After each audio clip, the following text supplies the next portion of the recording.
L'une de mes principales missions était l'accueil des visiteurs officiels ou officieux, mais chaudement recommandé. Cela n'avait pas que des inconvénients. Quand on m'annonçait la visite de Sa Majesté Sisovat en compagnie d'illustres hôtes tels le maréchal Joffre en 1921, les pistes étaient aménagées. J'en arrivais à souhaiter que de hautes personnalités viennent plus souvent pour que les routes soient enfin praticables. Les marshals se passionnent pour toutes les manifestations de l'arc khmer, royal ou populaire. Sappho écrit un livre sur la danse. Marie et Henri ont pour ami le peintre Georges Grolier, premier Français né au Cambodge. J'avais de l'admiration pour Grolier qui parcourait le pays en tous sens. Il était à l'affût de toutes les manifestations artistiques des Khmers. Dans l'un de ses livres, il y a une description particulièrement juste. Le peuple khmer actuel est comparable à la forêt qui recouvre une partie du pays. Comme elle, il est plein de mystères. Dans ses gestes, ses coutumes, on découvre parfois, comme au cœur des forêts profondes, un vestige vivant encore mêlé aux coutumes modernes. Tout le pays garde le sommeil profond, définitif, d'un passé dont il ne profite pas et dont il ne peut s'affranchir. Comme Grolier, j'avais constaté une certaine décadence artistique due à l'introduction d'objets occidentaux. Cela corrompait le goût de ces artisans khmers, habitués à se transmettre de père en fils des motifs ancestraux où l'art d'encore se reflétait. Grolier se bat pour éviter que cette culture ne disparaisse à tout jamais. En 1920, il crée à Phnom Penh l'école des arts cambodgiens et le musée Saro, dont il est le premier conservateur. Grolier expose les sculptures et objets recueillis à travers tout le pays, en particulier ceux provenant d'Angkor.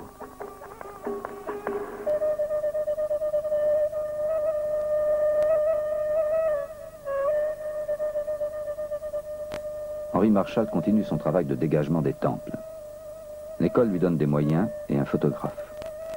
Dans ses rapports et journaux de fouilles, il note les faits de la vie quotidienne, les travaux, les découvertes, ses sentiments. Je suis dans ma voie. Ma vision d'art s'affine et se développe. Nous travaillons à mettre à jour et reconstituer des monuments majestueux. Ce sera long et fatigant, mais nous réussirons, parce que nous avons l'enthousiasme.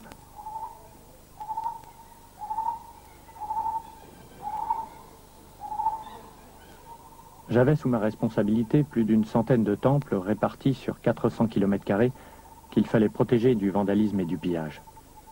Je n'ai jamais pu empêcher les touristes d'emporter des pierres sculptées, car pour beaucoup de gens, cela ne constituait pas un vol, puisque d'après eux, ces pierres n'appartenaient à personne.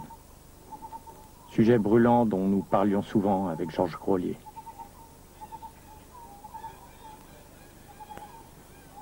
L'école ayant remplacé mon éléphant par une auto, je pus m'occuper des ruines éloignées telles Bantasrey. Ce petit temple avait dû sa notoriété à une affaire de vol de pierre qui fit quelques bruits à l'époque. C'était en 1923. Un jeune écrivain d'avant-garde, André Malraux, amateur d'art dont il commerce un peu, lit les textes juridiques et s'aperçoit que les ruines de Bantasrey ne sont pas légalement protégées. Sous couvert d'une mission archéologique, il vient à Angkor où je le rencontre avec sa femme Clara et un ami.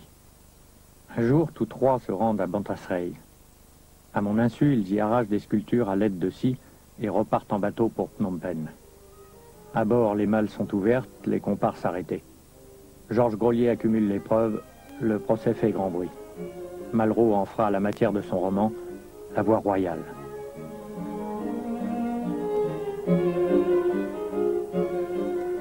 L'école en profite pour mener campagne pour la protection des ruines.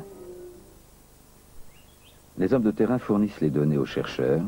À Paris, Georges Coëdès et Philippe Stern établissent la chronologie des temples khmers, tous construits du 9e au 14e siècle. Il faudra 35 ans pour ériger Angkor Wat. En Europe, pendant ce temps, les chrétiens bâtissaient leur cathédrale.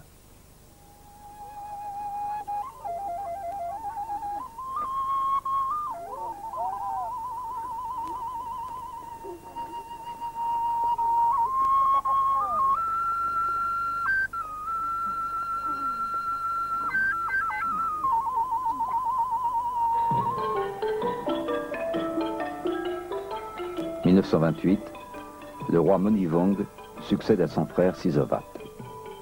À Phnom Penh, Marshall assiste aux fastueuses cérémonies célébrant l'incinération du défunt. Mais aux festivités royales, Marshall préfère le calme de sa vie provinciale. Il serait pourtant excessif de dire que, malgré mon admiration pour ces cérémonies et fêtes, aucun détail ne vint me choquer. Je fus par exemple assez loin à m'habituer à l'aspect des femmes cambodgiennes, à la carrure un peu forte et aux têtes à cheveux coupés ras. Ce n'est que plus tard que, par la souplesse et la grâce de leurs attitudes, les Cambodgiennes purent me faire oublier cette première impression fâcheuse.